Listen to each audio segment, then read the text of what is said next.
et messieurs les maires, merci d'avoir accepté de participer à cette rencontre à l'occasion du congrès de l'Association des maires de France. Pour introduire cette rencontre, je voudrais tout de suite affirmer mon accord avec les différentes associations d'élus qui contestent les mesures législatives et réglementaires prises ces dernières années pour affaiblir les collectivités locales et principalement les communes et les départements. Je suis favorable à l'abrogation de toutes ces mesures législatives et réglementaires qui ont contribué à affaiblir les communes et les départements. L'objectif qui est fixé par les différents gouvernements de gauche et de droite qui mènent en la matière la même politique depuis des années, c'est d'étrangler littéralement les communes et les départements en vue de leur élimination définitive.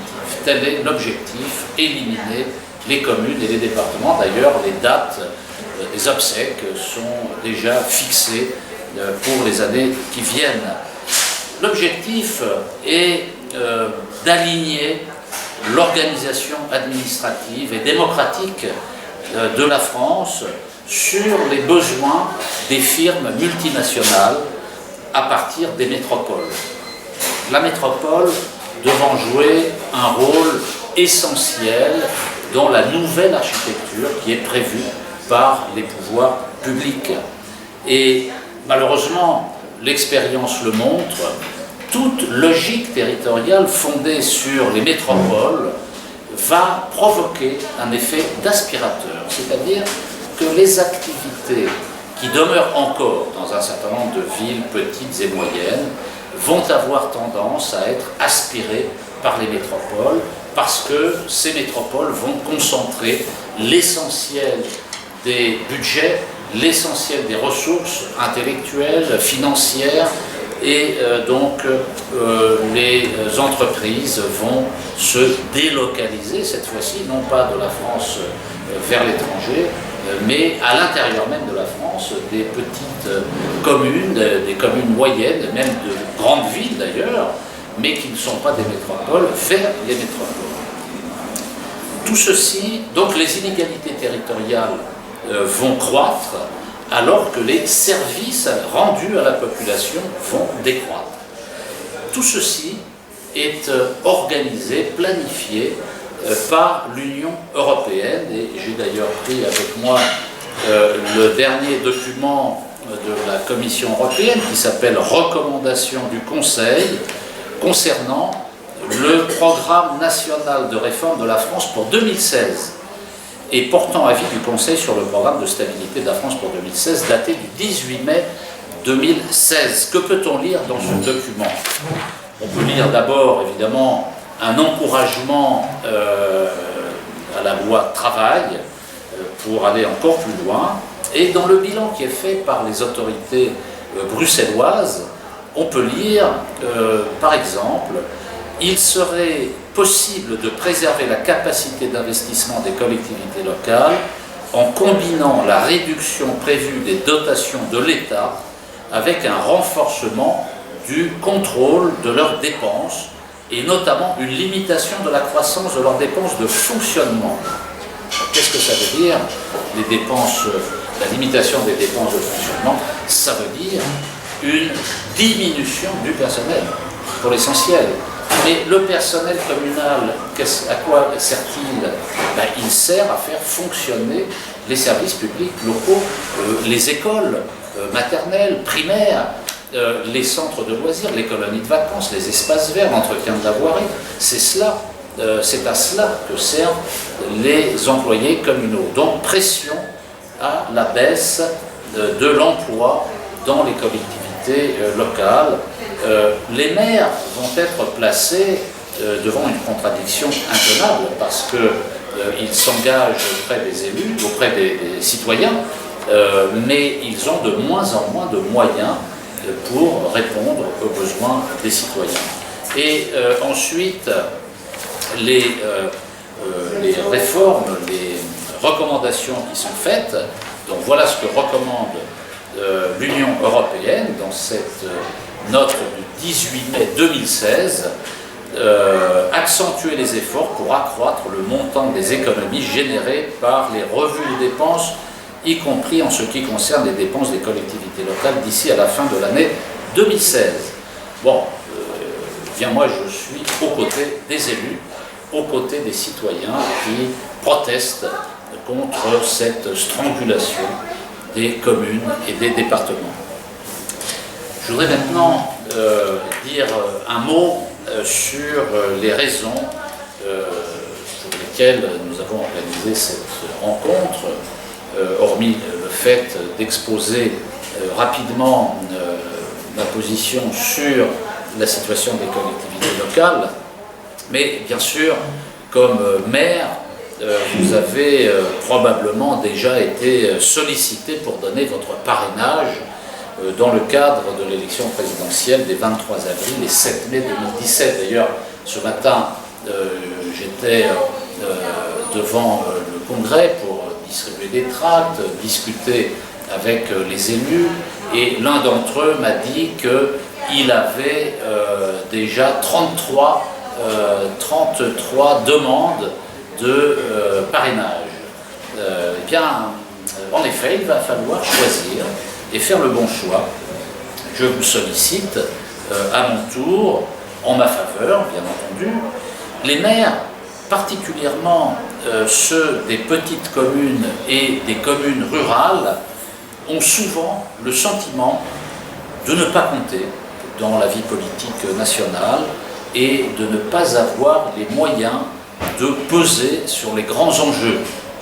Pourtant, en m'accordant votre parrainage, candidat du Rassemblement pour la démondialisation, vous accomplirez un triple geste citoyen aux conséquences très importantes. D'abord, vous inscrirez dans la tradition républicaine qui fait la grandeur des élus de la nation, qui consiste à faire vivre le pluralisme politique. Parce qu'en réalité, il n'y a que les élus locaux, les maires, qui font vivre le pluralisme politique. Accorder son parrainage à un candidat à la présidence de la République ne signifie absolument pas être en accord avec toutes ses valeurs et avec son programme, vous le savez. Mes idées, chaque élu le constate quotidiennement, sont partagées par un grand nombre de citoyens. Il est donc conforme à la démocratie que je puisse les présenter, ces idées, au suffrage des électeurs. Ce sera un moyen que s'exprime le véritable pluralisme dans des médias aujourd'hui inaccessibles aux idées nouvelles. On peut ajouter que les maires, par le pouvoir dont ils disposent avec le parrainage, sont de fait les garants du pluralisme politique face à un exécutif qui tente à le réduire. En me parrainant, vous permettrez aux électeurs de se prononcer en faveur d'un candidat qui représente l'état d'esprit et les attentes d'une grande partie de la population, peut-être même majoritaire. C'est le cas de beaucoup d'abstentionnistes dont le comportement, dans la plupart des cas, n'est pas celui d'un retrait civique, mais un geste de protestation contre la caste politique qui n'offre aucune réponse crédible à leurs questions. La même observation est valable pour ceux qui votent blanc ou nul, et aussi pour nombre d'électeurs qui s'égarent dans le vote d'extrême droite ou d'extrême gauche. En me permettant d'être candidat, vous contribuerez à desserrer l'étau de la politique d'étranglement des communes et des départements engagée par M. Sarkozy et poursuivie par M. Hollande. Il cède en permanence aux pressions de l'Union européenne. L'objectif des réformes euro-territoriales au travers de la loi NOTRe, par exemple, est donc de faire disparaître les communes et les départements. Les élus peuvent faire bouger les choses. C'est le moment ou jamais d'utiliser l'immense pouvoir que vous donne le parrainage, car la menace de disparition est très grave. Votre indépendance et votre existence se jouent maintenant. Il y a urgence. En me parrainant, les élus se donneront les moyens de résister à ce rouleau compresseur. Vous allez être sollicité par une multitude de candidats de toutes sortes. Je pense offrir des garanties solides de connaissance de la vie quotidienne de la population. Toute mon expérience en témoigne. Ma seule préoccupation est le dévouement désintéressé au service du peuple. En même temps, ma maîtrise des mécanismes économiques et financiers, y compris à l'échelle internationale, me met à l'abri des manipulations des technocrates qui manipulent trop souvent les dirigeants politiques. L'élection présidentielle de 2017 vous offre l'opportunité de mettre un coup de pied dans la fourmilière et de chambouler positivement le système politique français aujourd'hui à bout de souffle.